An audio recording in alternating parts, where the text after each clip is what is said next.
Assalamualaikum warahmatullahi wabarakatuh. Alhamdulillahirabbil alamin. Alhamdulillahilladzi arsala rasulahu bil huda wa dinil haqq liyudhhirahu 'ala dini kullihi wa law karihal kafirun wa law karihal musyrikun wa law karihal munafiqun. أشهد أن لا إله إلا الله وحده لا شريك له وأشهد أن محمدا عبده ورسوله الذي لا نبي بعده. اللهم صل وسلم وبارك على محمد وعلى آله وأصحابه ومن تبعهم بإحسان إلى يوم الدين. Allahumma salli wa sallim wa barik ala Muhammadin ya ayyuhalladzina amanu taqullaha haqqa tuqatih wa la tamutunna illa wa antum muslimun. Ma'asyiral muslimin wa siratal mu'minin rahimakumullah. Alhamdulillah, senantiasa kita bersyukur kepada Allah Subhanahu wa taala atas limpahan rahmat, hidayah serta taufiknya kepada kita, sehingga pada kesempatan pagi hari ini yang mulia ini kita diberikan kesempatan untuk hadir di tempat ini. Sesungguhnya ketika kita hadir di tempat ini bukan karena membuat sehat jasmani kita, tetapi semata-mata karena itu adalah pertolongan dari Allah Subhanahu wa taala. Ma'asyiral muslimin, maka sebagai bentuk rasa syukur itu marilah kita senantiasa meningkatkan iman dan takwa kita kepada Allah, karena meneladani teladan terdahulu yaitu para sahabat dan termasuk juga baginda Nabi Muhammad SAW. Ketika mendapatkan nikmat, maka selalu nikmat itu dibayar dengan semakin meningkatkan iman dan takwa kepada Allah Subhanahu wa taala. Karena sesungguhnya ketika nikmat itu tidak berbuah ketaatan dan ketakwaan, maka kenikmatan itu bisa berubah menjadi istidrat, di mana istidrat itu sebagai salah satu bentuk penghinaan Allah kepada hambanya. Seakan-akan memang Allah memberikan banyak karunia kenikmatan, tetapi sesungguhnya itu semua adalah bentuk penghinaan hamba-hambanya, sehingga mereka semakin lupa kepada Allah Subhanahu wa taala. Ma'asyiral muslimin wa siratal mu'minin rahimakumullah. Setiap manusia, setiap diri kita dalam kehidupan ini pernah melakukan suatu perjalanan. Bahkan ada yang mengatakan perjalanan yang panjang. Oleh karena itu para ulama membagi, sebenarnya perjalanan itu ada yang panjang, ada juga yang pendek. Ketika perjalanan itu dilakukan di dunia, sepanjang apapun, seberapa lama pun perjalanan itu, kata para ulama itu masih dikategorikan sebagai perjalanan yang pendek. Kenapa? Karena kita masih bisa memperkirakan jarak tempuhnya, waktu tempuhnya. Misalnya kita melakukan perjalanan yang saat ini sedang dilakukan oleh saudara-saudara kita, melakukan perjalanan untuk ibadah haji, menempuh perjalanan dengan menggunakan pesawat terbang berjam-jam dengan lelah letih. Mereka mengatakan itu adalah perjalanan panjang, tapi sesungguhnya ketika masih di dalam alam dunia, maka perjalanan itu adalah perjalanan yang pendek, karena kita bisa masih menghitung estimasi jarak tempuh dan jarak waktunya. Sedangkan perjalanan yang panjang, kata para ulama, adalah ketika dimulai manusia itu menghembuskan nafas terakhir ketika dia meninggal dunia, di mana perjalanan panjang itu dimulai dari fase setelah dia meninggal, berpindah ke alam barzakh, kemudian ke alam-alam berikutnya. Oleh karena itu, seperti yang kita ketahui, manusia itu mempunyai 4 fase. Ketika yang pertama dia ditiupkan ruhnya oleh Allah, sebagaimana kalau kita membaca surat Al-A'raf ayat 175, wa idh akhadha rabbuka min bani adam min zuhurihim dzurriyyatahum wa ashhadahum ala anfusihim alastu bi rabbikum qalu bala sahidna an taqulu yaumal qiyamati innakum hadakum. Dan ingatlah ketika Allah mengembangbiakkan anak keturunan Adam dari tulang sulbi mereka. Lalu ruh itu dimintai persaksian oleh Allah atas jiwa mereka masing-masing. Alastu birabbikum, bukankah aku ini Rabbmu? Maka para ruh itu pun mengatakan, bala sahida, kami menyaksikan ya Allah, kami sungguh bersaksi bahwa Engkau adalah Tuhan kami. Lalu Allah pun wanti-wanti kepada ruh itu, antakulu yaumal qiyamati inna kunna an hadakum, dan janganlah engkau sampai lupa dengan perjanjian ini nanti. Lalu kemudian ruh yang sudah disumpah oleh Allah tadi bahwa bahasanya mereka akan bersaksi bahwa Allah itu adalah Tuhan mereka, maka setiap ruh itu masing-masing ruh itu ditiupkan ke dalam rahim ibu. Lalu kemudian ditiupkan ke dalam rahim ibu dan ruh itu berbuah menjadi seorang janin dan lahirlah di dunia, maka dia menjadi manusia. Ketika manusia itu lahir di dunia, maka Allah mengingatkan bahwasannya dulu engkau pernah berjanji kepada Allah, maka Allah mengutus kepada setiap umat manusia itu seorang nabi dan rasul, sehingga Allah mengatakan di dalam surat An-Nahl, insyaallah surat An-Nahl di ayat yang ke-33, walaqad ba'atsa fi kulli ummatin rasulan an ibudullaha wajtanibut taghut, dan sungguh kata Allah, aku telah mengutus kepada setiap umat ini seorang nabi dan seorang rasul. Apa seruan mereka?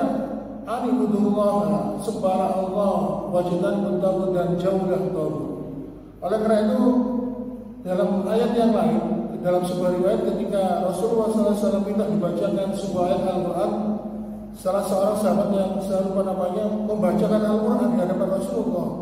Ayat itu yang berbunyi yang artinya bahwasanya telah diutus seorang nabi dan rasul di muka bumi ini adalah seorang yang dijadikan sebagai saksi bahwasanya nanti Allah menjadikan nabi dan rasul itu di hadapan umat ini sebagai saksi bahwa mereka telah diutus kepada Allah Subhanahu wa taala.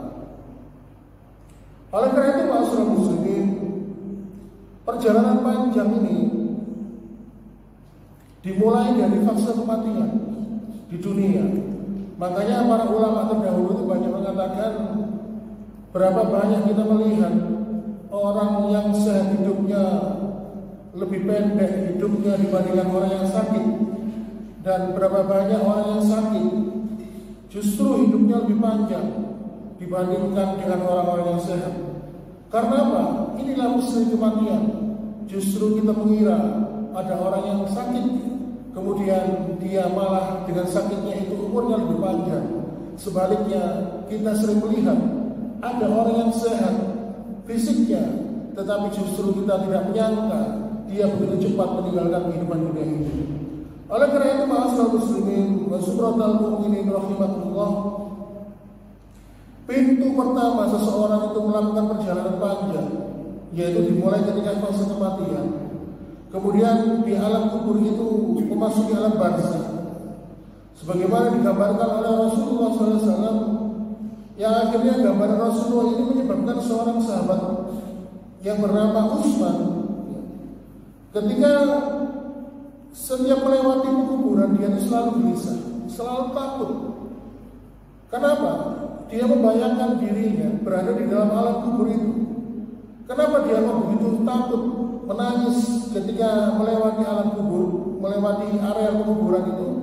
Karena Utsman bin Affan pernah mendengar Rasulullah SAW bersabda, Innal qabra awwalu min manazilil akhirah, faman naja minhu fama ba'dahu azhar, fama lam yanju fama ba'dahu ajhar.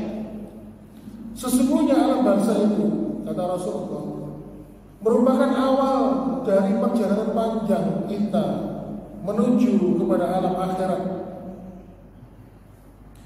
Dan barang siapa yang ketika di dalam alam kubur itu dia mendapatkan nikmat kubur, yaitu mampu menjawab pertanyaan dua malaikat, kemudian dia mendapatkan kenikmatan kubur, kemudian menurut sebuah riwayat dia di ruh itu ditidurkan oleh Allah seperti tidurnya seorang pengantin hingga datang waktu hari kiamat, maka barang siapa yang mendapatkan nikmat kubur, maka urusan dia setelahnya, yaitu alam-alam berikutnya menuju akhirat, semakin dimudahkan oleh Allah Subhanahu wa taala.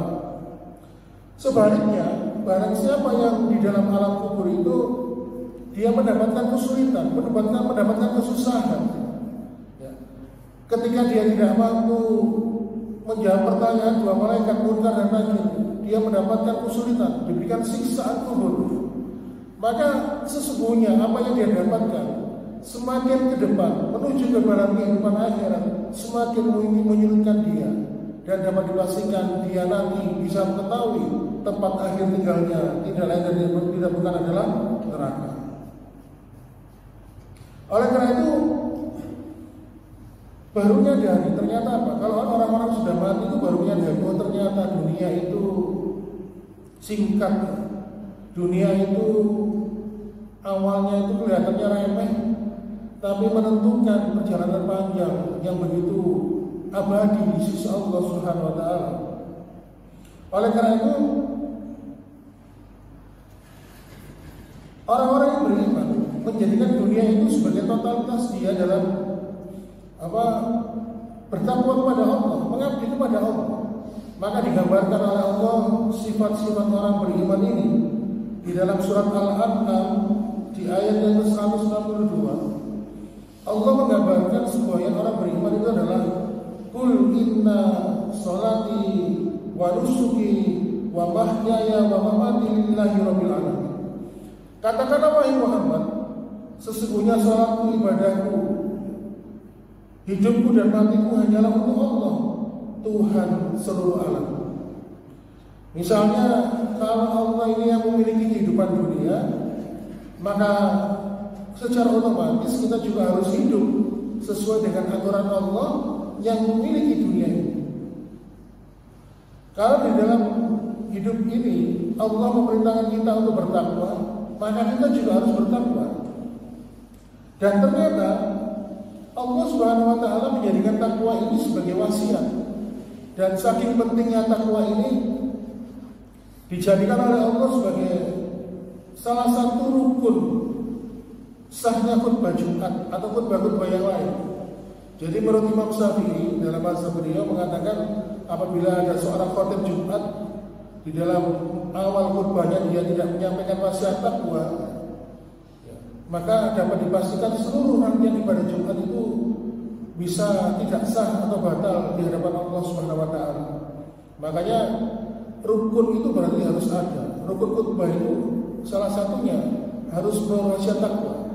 Makanya ketika dalam melaksanakan salat Jumat itu Allah, kalimat wasiat Allah ini, ya ayyuhalladzina amanu taqullaha haqqa tuqatih wa la tamutunna illa wa antum muslimun.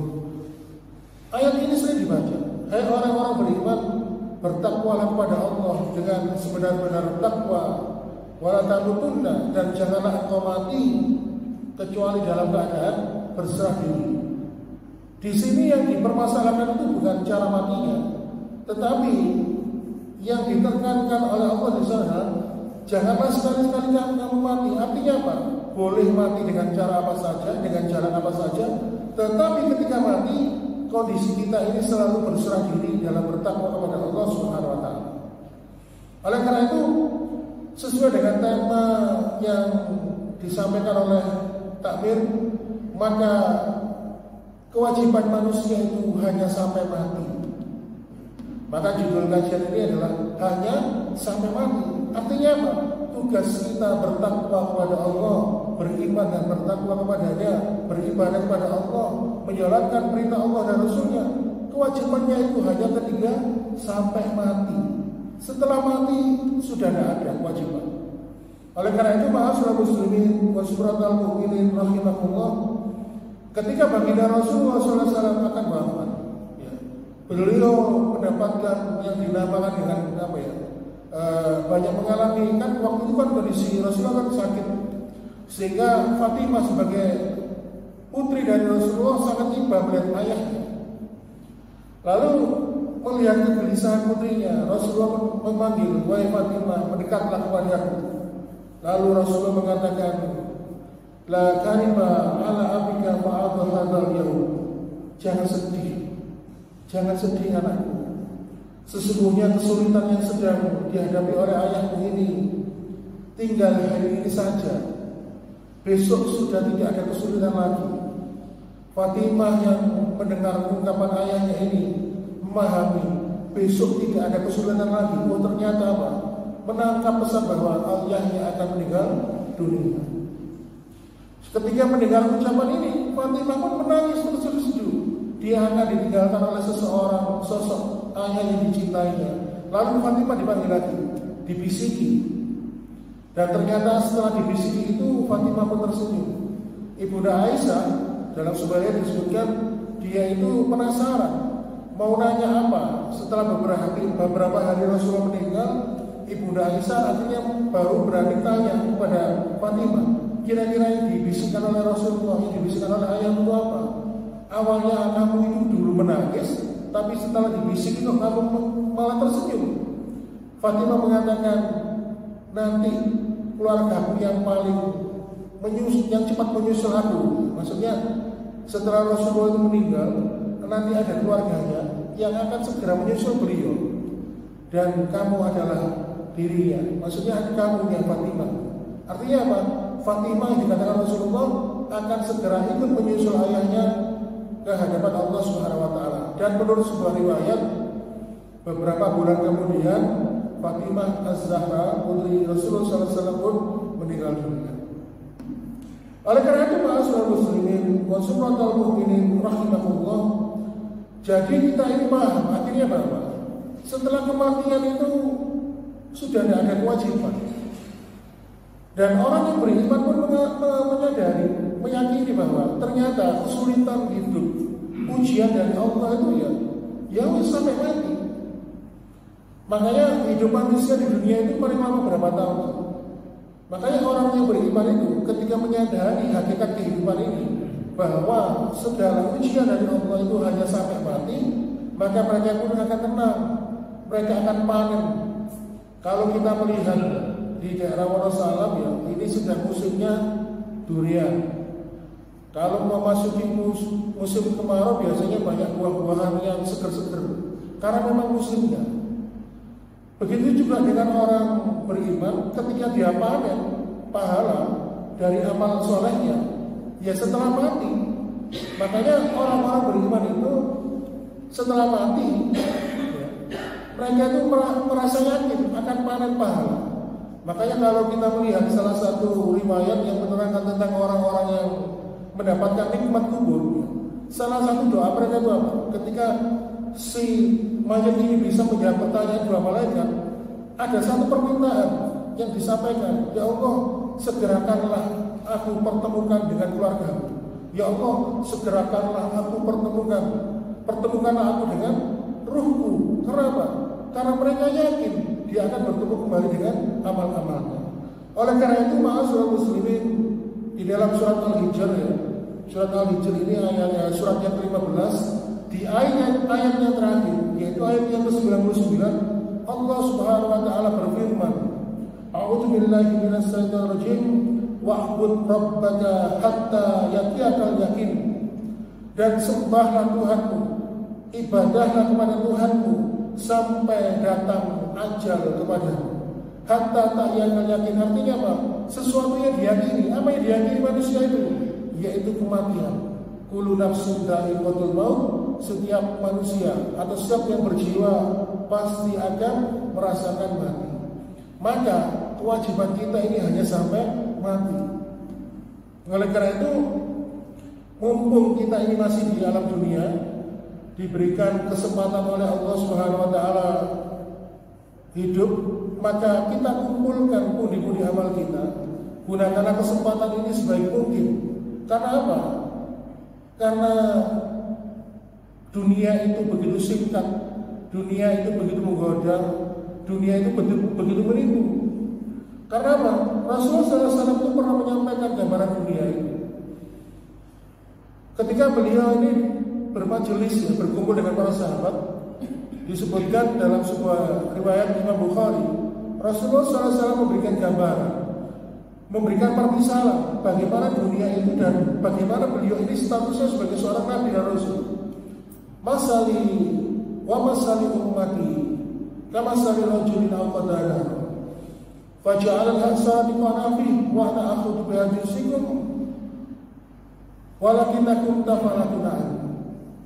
Permisalanku dan permisalan dunia ini, kata Rasulullah, seperti seorang laki-laki yang di malam hari dia itu menyalakan api unggun, mengumpulkan kayu kemudian dibakar. Ketika api itu menyala di malam hari yang gelap gulita, cahaya dari api unggun itu begitu temaram, memantik atau memanggil perhatian hewan-hewan kecil, laron-laron kecil itu, binatang-binatang kecil itu, mereka tertarik dengan indahnya cahaya api unggun itu. Lalu kemudian Rasulullah SAW mengatakan, wa ana akhudhu bihajuzikum, aku berusaha memegang erat ikat pinggang kalian agar kalian ini jangan jatuh ke dalam api itu. Walakinnakum tafalatuna anni, tapi kalian malah lepas dari genggaman tangan. Artinya apa? Tugas Nabi dan Rasul dipermisalkan oleh Rasulullah seperti api unggun. Api unggun itu diibaratkan seperti dunia yang begitu menarik perhatian manusia. Ketika manusia itu datang ke dalam api itu, dia merasa mungkin ketika dengan jarak sekian meter dia merasakan kehangatan. Tetapi ketika dia tidak mampu menjaga dirinya sehingga dia itu jatuh ke dalam api, maka sungguh api itu menjadi sumber kebinasaan baginya. Nah, Rasulullah SAW di sini menjaga jangan sampai kita ini jatuh ke dalam api itu. Tetapi justru kata Rasulullah, banyak sekali mereka, yaitu orang-orang umat-umatnya yang jatuh ke dalam api itu. Artinya apa? Kehidupan dunia ini begitu menipu, begitu melenakan, sehingga membuat manusia itu lupa bahwa tempat tinggalnya di dunia, tetapi dunia itu akan ditinggalkan. Dunia itu bukan tempat tinggal yang sesungguhnya, tetapi tempat dia meninggal. Oleh karena itu, ma'asyiral muslimin wa suratal mu'minin rahimakumullah, sebaik-baik orang itu adalah, kata Rasulullah, adalah yang senantiasa mengingat mati.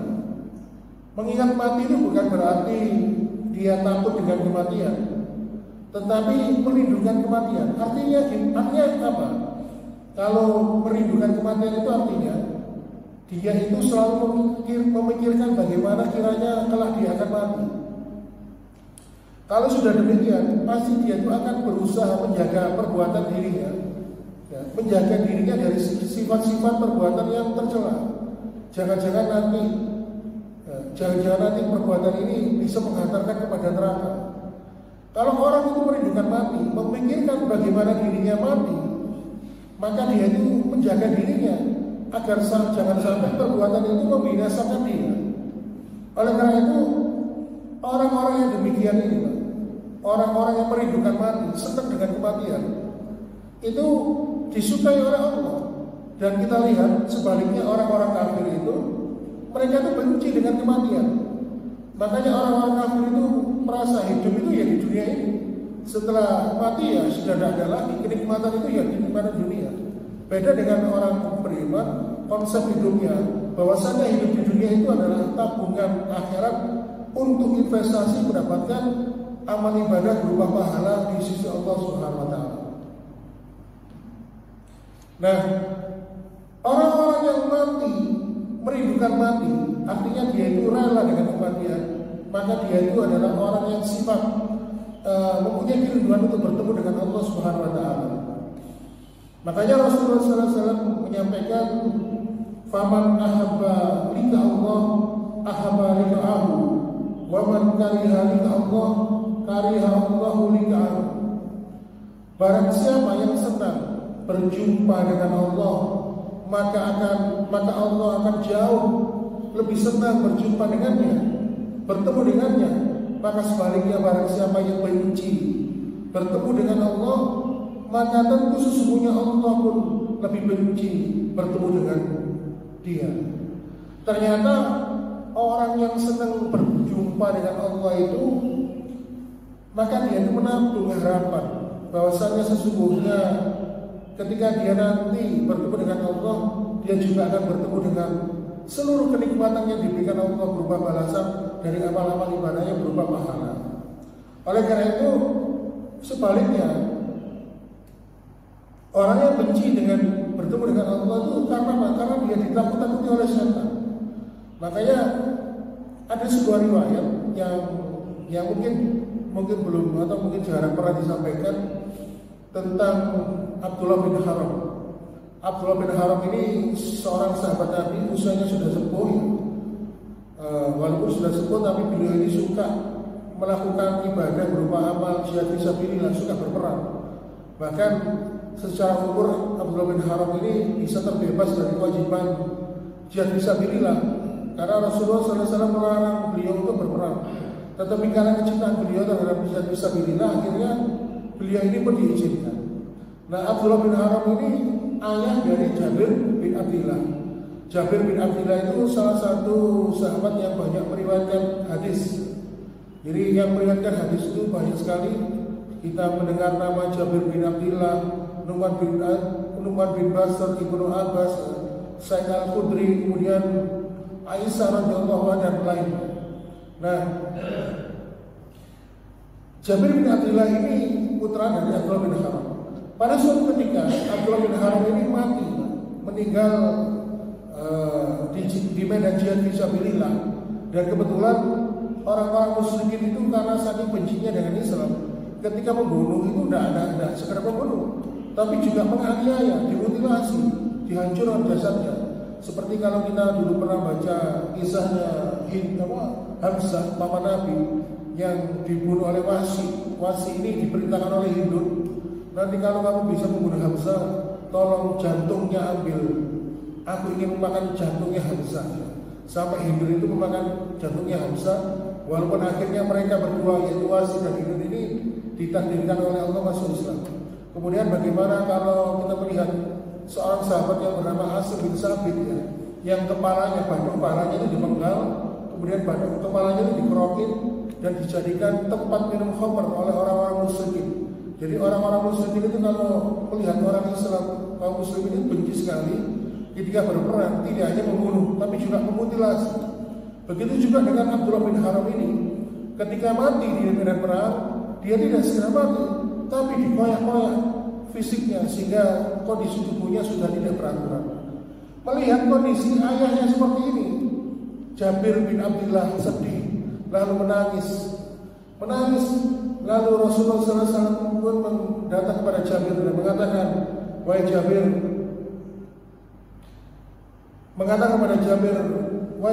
ala ukhbiruka afalallahu li ahbika.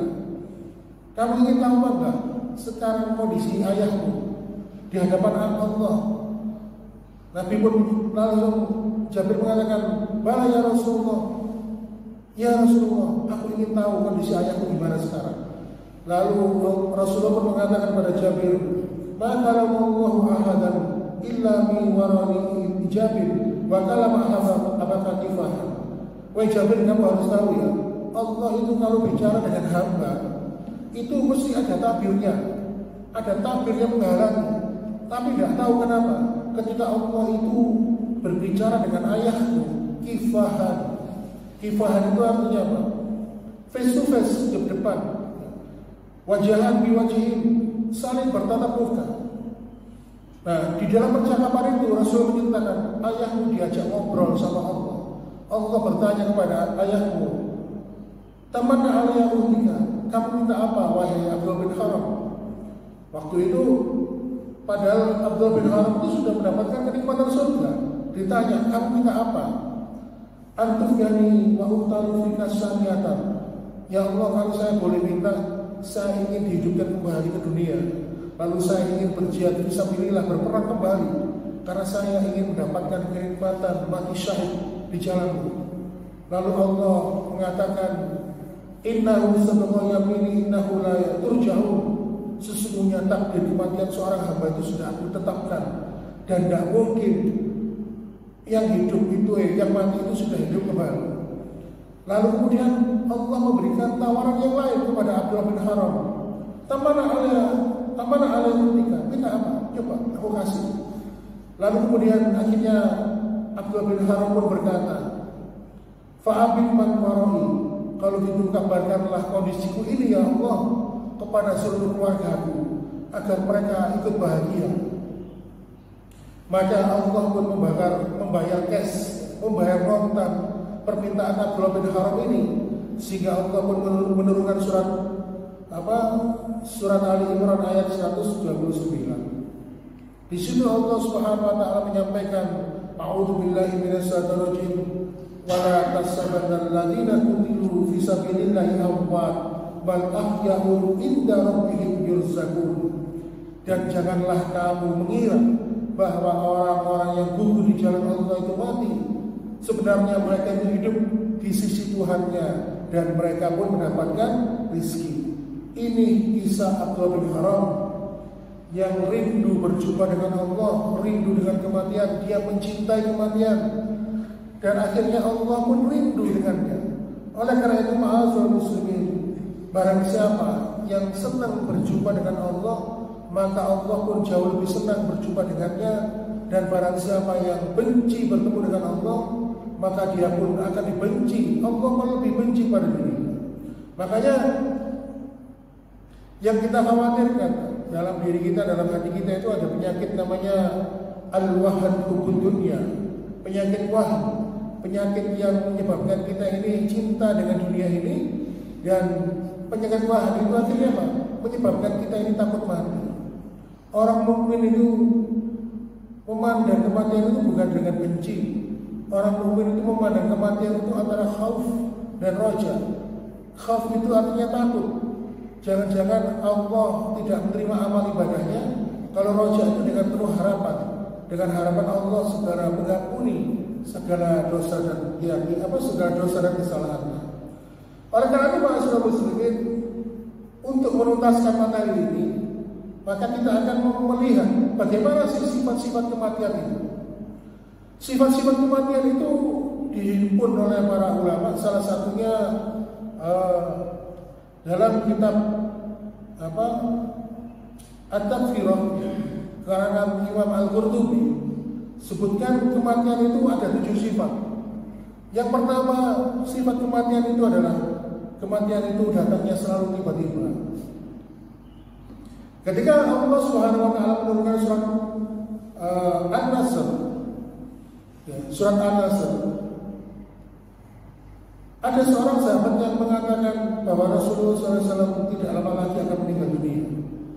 Nah, seorang sahabat ini masih belia, waktu itu masih usia 10 tahun, dan dia adalah seorang sahabat yang juga sepupu Nabi. Karena Rasulullah SAW pernah mendoakan secara khusus sahabat sepupunya ini pandai menafsirkan Al-Quran, diberikan kelebihan ilmu oleh Allah. Dia adalah Ibnu Abbas, anak dari paman Nabi yang bernama Abbas. Ibnu Abbas itu mengatakan ketika Allah menurunkan surat An-Nasr, "Idza jaa nasrullahi wal fath." Berarti Rasulullah SAW tugasnya sudah selesai, sudah mau tuntas. Kalau tugasnya Nabi sudah selesai, maka tidak lama lagi beliau akan mati, akan meninggalkan dunia ini. Sahabat yang senior seperti Umar bin Khattab, Abu Bakar dan lainnya, karena mereka mungkin karena cinta dengan Nabi begitu besar, dia geram, marah. Kenapa kamu mengatakan demikian? Lalu akhirnya Ibnu Abbas pun diseret oleh mereka di hadapan Rasulullah. Ya Rasulullah, Ibnu Abbas telah mengatakan ketika Allah menurunkan surat An-Nasr ini, Ibnu Abbas mengatakan demikian. Sedangkan kami ini ya Rasulullah menafsirkan ayat ini, surat ini adalah dengan demikian. Lalu Rasulullah SAW mengatakan, tafsiran kalian semua, pendapat kalian semua salah. Yang benar adalah ini. Rasulullah menunjuk tangannya kepada Ibnu Abbas. Dan ternyata apa? Dalam sebuah riwayat selang beberapa bulan kemudian, ada yang mengatakan 3 bulan, akhirnya baginda Nabi Muhammad SAW pun meninggal dunia. Nah, ketika Rasulullah SAW mendapatkan surat atau mendapatkan wahyu surat An-Nasr ini, beliau mengatakan, nuhyat ilayya nafsi, sesungguhnya lonceng kematianku ini telah diperdengarkan oleh Allah. Makanya tidak salah kalau Ibnu Abbas mengatakan ketika Allah menurunkan surat An-Nasr ini, maka Allah segera akan mengangkat Rasulullah SAW menyelesaikan tugas beliau, sehingga kalau tugas beliau sebagai Nabi dan Rasul sudah selesai, maka beliau akan segera meninggalkan dunia. Itu sifat kematian yang pertama, bahwa kematian itu datangnya selalu, tidak pernah disangka oleh manusia. Bahkan Rasulullah SAW sudah mengetahui dia akan mati, tapi tetap gak nyangka kematian itu begitu tiba-tiba. Ketika beliau sedang sakit, setelah sakit tubuhnya sudah enakan, sudah sehat, ternyata pada hari Senin, ketika beliau dalam sebuah riwayat disebutkan lahir di hari Senin, meninggal juga di hari Senin, ya. Kemudian ternyata beliau juga tidak menyangka dia meninggal dunia, maka kematian itu tiba-tiba. Kemudian yang kedua, sifat kematian yang kedua, bahwasanya kematian itu mempunyai 99 sebab. Karena Rasulullah SAW bersabda, Qulu ibnu Adam wa ala jari tis'atun wa tis'una al-manaya fa inna sabat manaya ashabahul haram. Nabi SAW bersabda, setiap anak Adam itu ketika dia berdiri berjalan, sebenarnya dia itu diikuti oleh 99 sebab kematian. Ketika dia mampu melewati satu sebab kematian, maka dia berpindah kepada sebab kematian yang lain. Ketika dia mampu melewati 99 sebab kematian, maka dia sudah tidak akan mampu melewati batas yang terakhir, yaitu al-haram. Apa al-haram itu? Kondisi tua dan renta. Kadang-kadang kalau kita membaca, saya teringat ketika membaca surat An-Nisa ayat 40, penyesalan manusia ketika di alam akhirat, kenapa dulu ketika di dunia dia tidak jadi batu atau tanah saja. Ya, jadi teringat ada seorang ustaz mengatakan ada orang dulu ketika di dunia itu dia sakit jantung koroner, dia minum obat teratur ya, supaya terhindar dari serangan jantung. Tapi ternyata apa? Ternyata dia itu harapannya kalau minum obat jantung itu supaya dia itu sehat terus panjang umur. Ternyata ketika di akhirat, setelah melihat hisab manusia begitu pedihnya di hadapan Allah, dia menyesal karena dalam kehidupan dunia itu dia ini tidak menjadi batu dan tanah saja. Berkaitan dengan 99 sebab kematian ini, ada sebuah kisah kemarin ketika ada pesawat terbang. Ada salah seorang publik figur yang kalau saya sebutkan namanya pasti jangan tahu. Ternyata beliau ini menjadi salah satu daftar penumpang pesawat itu, karena datang ke bandara dia terlambat, terjebak macet, sehingga beliau ini tidak jadi naik pesawat. Padahal di dalam manifest daftar penumpang nama beliau ada. Dan tidak lama kemudian setelah take off perjalanan setengah jam, pesawat itu jatuh dan seluruh penumpang meninggal dunia. Nah, ternyata si publik figur ini dia terhindar dari satu sebab kematian. Dan ternyata meninggalnya apa? Dia meninggalnya karena serangan jantung. Itu sebab 9-10 sebab kematian. Ketika ada orang yang di jalan raya, dia terhindar dari kecelakaan hebat, kecelakaan tragis, yang lainnya meninggal dunia, dia masih hidup. Sesungguhnya dia itu terhindar dari sebab kematian yang telah ditakdirkan oleh Allah. Ketika sudah ketemu dengan takdir kematian yang sudah ditetapkan oleh Allah, maka ketika badminton pun, atau mungkin main basket ya, atau mungkin dia melakukan futsal olahraga, lalu tiba-tiba kena serangan jantung, itu bisa jadi menjadi sebab dia mendapatkan sebab kematian. 99 kematian, maka bila ada seorang hamba yang mampu melewati 99 sebab kematian itu, ada satu sebab yang tidak mungkin dia dapat melewati, yaitu al-haram, yaitu tua dan renta. Makanya kondisi ini kalau dalam ilmu kesehatan namanya kakeksia. Kakeksia itu adalah kondisi sudah tua, organ-organ tubuh sudah rapuh, akhirnya secara sistematis seluruh fungsi organ tubuh itu akan berhenti dengan sendirinya. Kemudian yang ketiga, sifat kematian yang ketiga, bahwasanya kematian itu erat hubungannya dengan rezeki. Makanya para ulama, para ustaz sering menyampaikan dalam ceramah, jangan takut dengan rezekimu, jangan takut dengan matimu. Kenapa? Kalau kamu masih ada rezeki, ya umurmu masih ada. Kalau ada orang masih hidup, berarti dia itu masih ada rezekinya, masih ada jatah rezekinya. Nah, rezeki itu berbanding lurus dengan maut. Ketika maut itu mengejar manusia, maut itu menghampiri manusia, maka rezekinya sudah habis. Nah, Imam Hasan al-Basri itu pernah dia menolong seseorang yang jatuh ke dalam sumur. Ditolonglah orang itu. Kalau menurut logika, ketika orang itu jatuh ke dalam sumur dia itu akan mati. Ternyata enggak. Nah, ternyata ditolonglah oleh Hasan al-Basri, seorang ulama masyhur dari Mesir. Lalu dijelaskanlah gimana tadi kronologinya, kenapa kok kamu bisa jatuh. Akhirnya dia menjelaskan kronologinya. Dan ternyata ketika dia menjelaskan kronologinya, ternyata si laki-laki yang tadi jatuh ke dalam sumur tidak sengaja terpeleset. Tidak sengaja dia terpeleset ke dalam sumur, dia jatuh lagi dan akhirnya mati. Nah, kenapa? Kata Imam Hasan al-Basri, karena dia ini tadi masih mendapatkan jatah minum air putih seteguk segelas. Karena apa? Karena laki-laki tadi waktu jatuh ke dalam sumur tadi, ketika ditolong oleh Imam Hasan al-Basri, dia sempat diberikan minuman. Ini minum dulu supaya kamu tenang. Ya, dikasih minum, lalu ceritakanlah kronologimu, bagaimana kamu tadi jatuh. Ketika dia menjelaskan kronologinya, dia tidak sengaja terpeleset, akhirnya jatuh ke dalam sumur dan akhirnya mati. Maka Imam Hasan al-Basri mengatakan, sesungguhnya dia tadi, ya, ketika jatuh pada yang pertama, dia terhindar dari kematian karena apa? Karena ada sisa jatah rezekinya berupa air satu gelas. Lalu ketika jatah itu sudah disempurnakan oleh Allah, maka dia jatuh kembali ke dalam sumur, dia menemui ajalnya. Sesungguhnya ajal itu, kata Imam Hasan al-Basri, berbanding lurus dengan kematian. Maka ketika kematian itu datang kepada seseorang, maka dapat dipastikan dia jatah rezekinya sudah habis dari Allah Subhanahu wa taala. Kemudian yang keempat sifat kematian itu mempunyai sakaratul maut.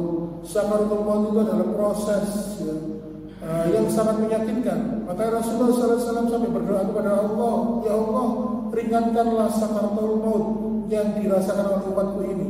Begitu hebat penderitaannya. Bahkan kalau ada orang yang mati dibom langsung hancur, tubuhnya langsung hancur, berkeping-keping terpisah, satu berjajaran dengan lain, pasti dia juga merasakan sakaratul maut. Sakaratul maut itu adalah proses di mana berpisahnya ruh dari raga seseorang. Kemudian yang kelima, bahwasanya kematian itu hanya satu kali. Artinya apa? Ketika nanti orang itu di akhirat, dia sudah tidak akan pernah bisa mati lagi. Kematian itu dilakukan atau dirasakan ketika satu kali dalam kehidupan dunia.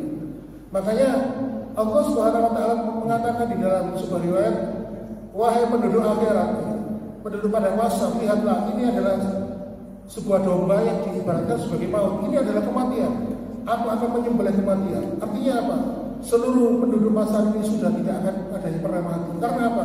Salah satu permintaan penduduk neraka, minta dimatikan lagi. Karena apa? Mereka tidak tahan dengan siksaan yang Allah berikan dalam kehidupan neraka. Sesungguhnya kematian itu hanya satu kali ketika di dunia. Kemudian yang terakhir, kematian itu memindahkan kita dari pintu alam dunia menuju alam barzakh. Barzakh itu artinya apa? Penyekat. Penyekat artinya apa? Yang membatasi sebuah dinding yang kuat, dinding yang tebal. Yang akhirnya apa? Kalau orang itu sudah masuk ke dalam kematian, masuk ke alam kubur, ke alam barzakh, dia tidak akan mungkin kembali ke dalam dunia. Inilah ma'asyiral muslimin wa sumratal mu'minin rahimakumullah.